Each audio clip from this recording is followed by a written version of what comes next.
Dr. Jonathan Tripp, I think, is just telling me something off air, and I think he may be there may be copyright infringement. He's going to be called the Love Doctor today. I think that there actually is somebody on radio, perhaps already with that particular name, but you know what? Yes. It We're may. we're the Twin Falls Love Doctor. Yes.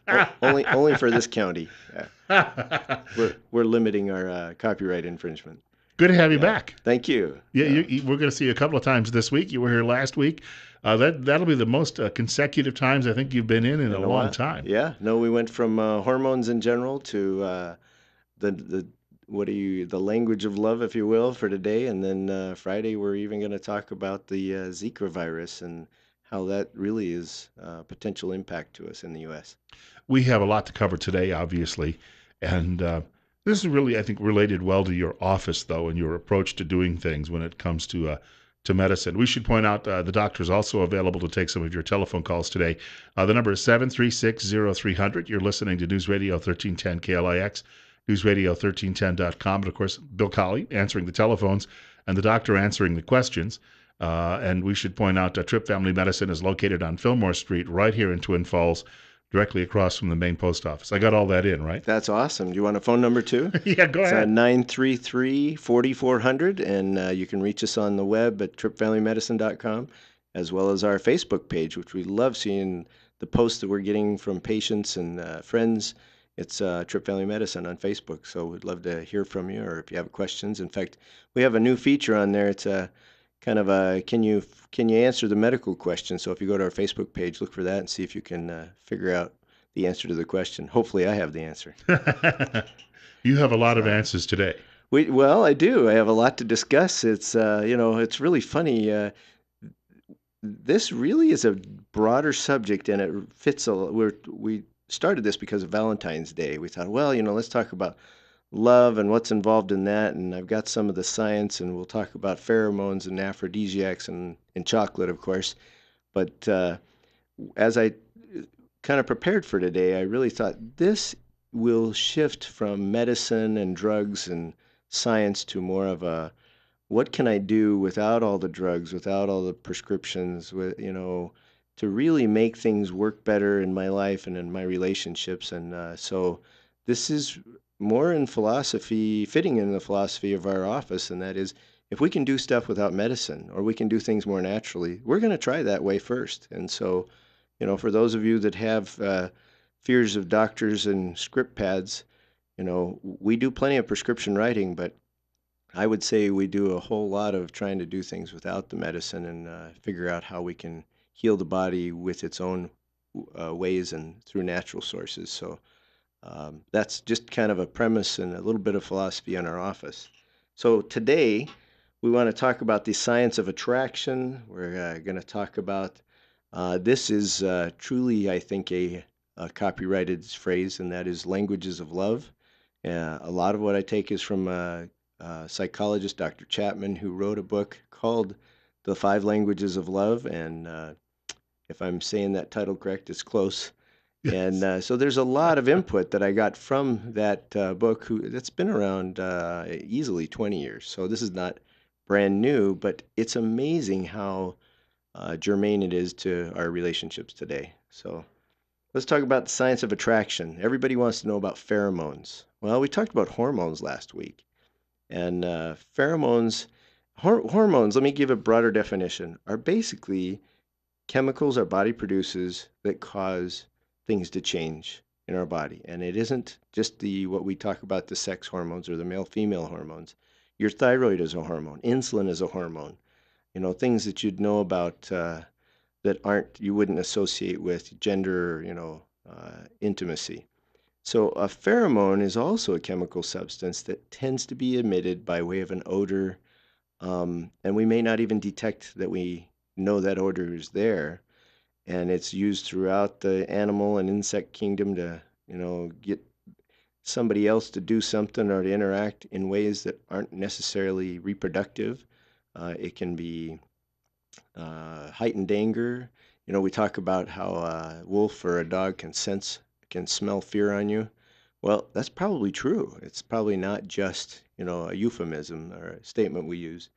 But the truth is If you go back to the 90s, they couldn't really figure out whether there's any human receptors, and now we believe there actually is. They're in the nose, so they are smell related. But one of the things that everybody wants to know is, well, how do we, use that to really interest somebody else in sex and in intimacy? And what was funny to me is this study that was done not too long ago, I think in Sweden, they talked about sweat, men's sweat. Well, you're thinking, oh, okay, well then I'll just work out more, and I'll attract more women to my interests. And what they found out is no, it's actually only the sweat that's emitted during intercourse, not the exercise sweat. So somehow you're not going to attract them just by, pumping iron.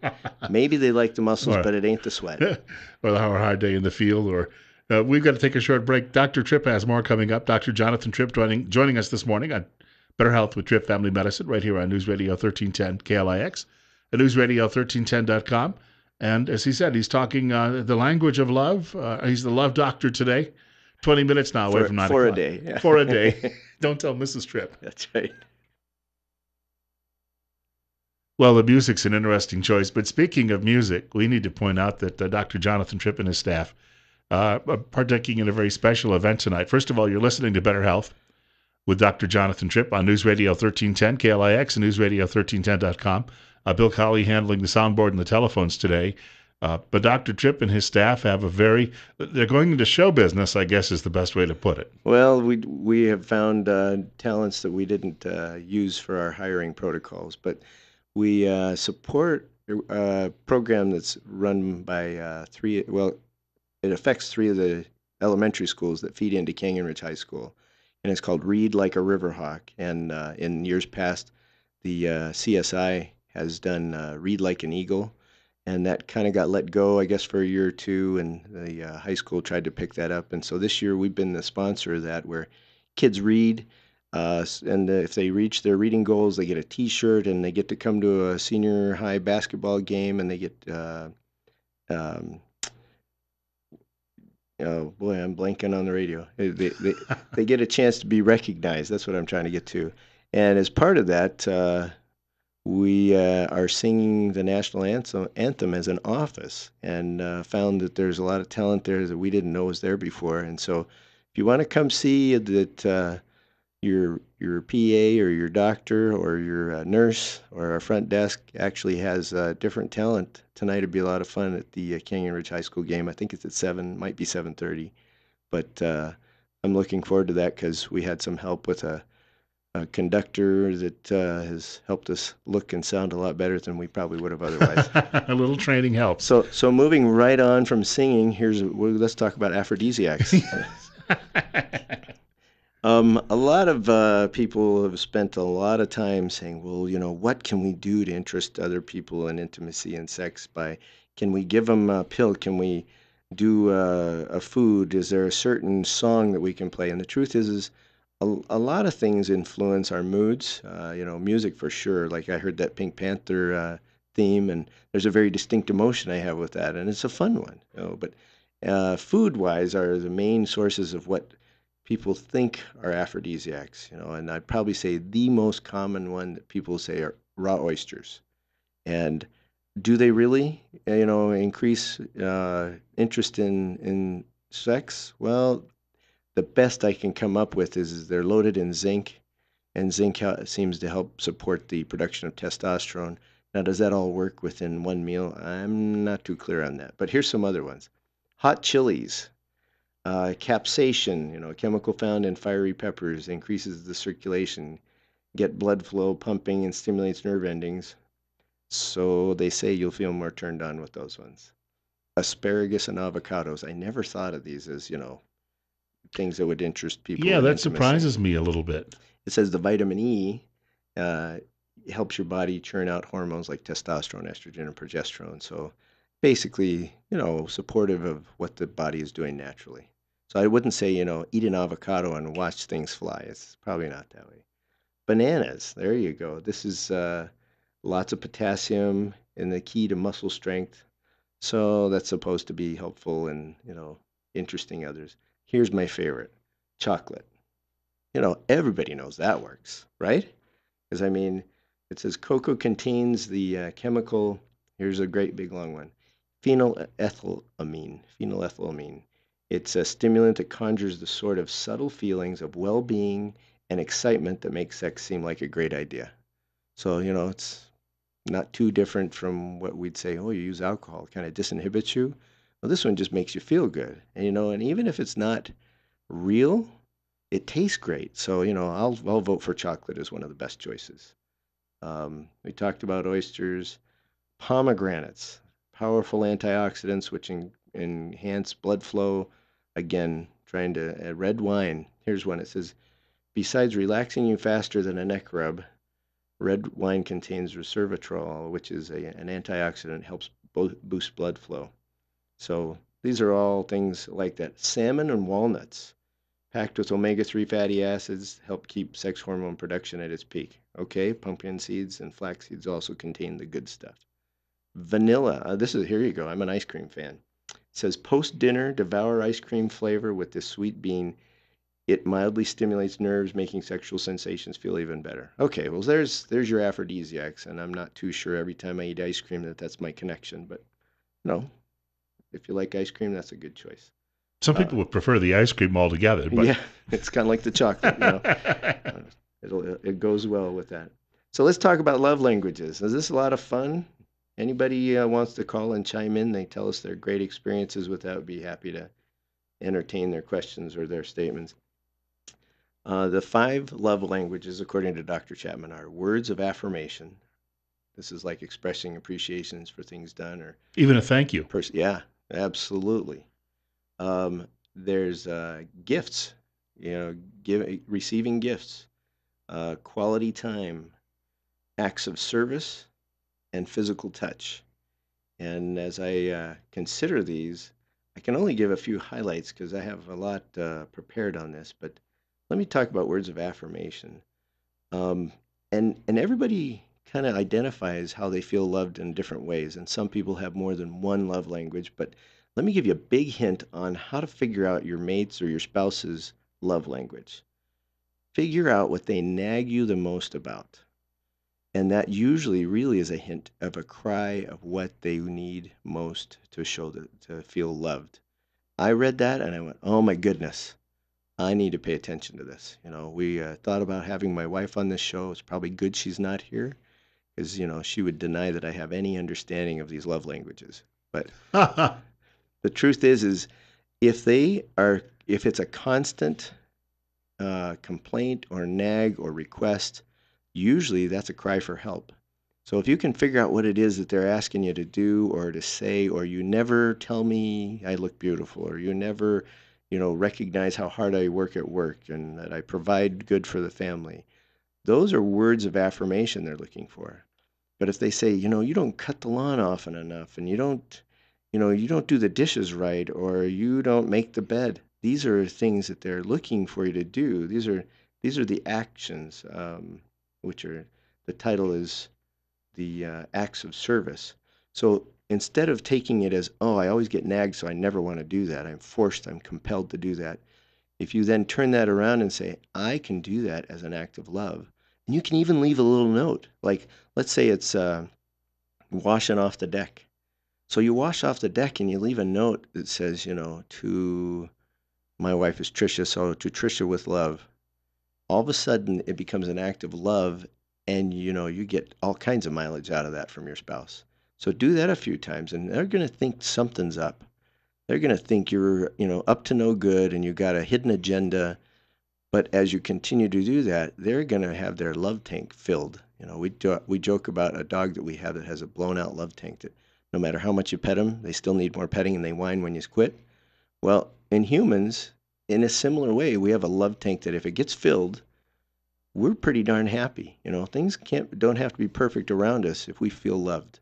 It doesn't have to be the world is perfect. It's if we're loved, we can deal with a lot of stuff going on, even political fights. 8:51, we want to mention Dr. Jonathan Tripp in studio with us this morning. Tripp Family Medicine right here in Twin Falls, Idaho. You're listening to News Radio 1310 KLIX and newsradio1310.com. Temperature at 24. You'll notice that when you step outside somewhat quickly, but on our way to a warm up next week and through the weekend. When people fall in love, there's a belief, I guess, that there are certain physiological reactions that happen that are also very good, almost like an endorphin release. But at least in that initial, when they first meet someone, and then maybe after a month of dating, they really develop that bond. There's that they're on an emotional high sometimes for months before that levels off. Yeah, no, and that being in love or falling in love period um, is almost likened to an obsession, and the truth is I'll give you an example of a young lady whose mom came to visit me and told me about how she is just, totally oblivious to what else is going on around her, even her siblings that she's been very close to.